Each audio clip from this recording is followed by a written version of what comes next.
港龍城寨係香城嘅三不管黑色地帶，大小黑幫勢力喺呢度明爭暗鬥，你死我活，血肉紛飛。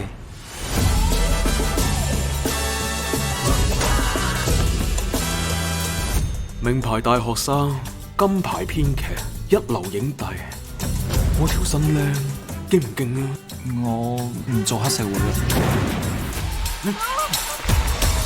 等你寫完劇本，我哋就一啲拉楞都冇。就算你死喺路邊，我都唔會望你一眼。我睇咧，人哋唔想做你馬仔啊，係你想做何家醫館嘅上門女婿。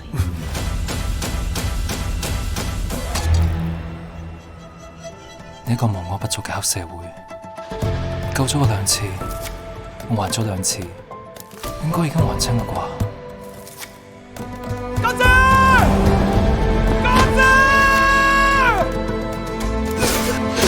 你永遠都咪死知嘢，成龍係點死？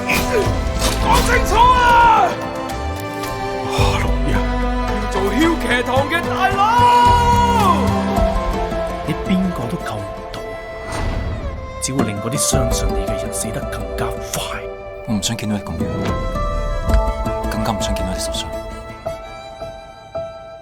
我自細夢想就係有朝一日帶住阿爸從呢灘腐臭混濁嘅泥水度走出去，而依家我想踏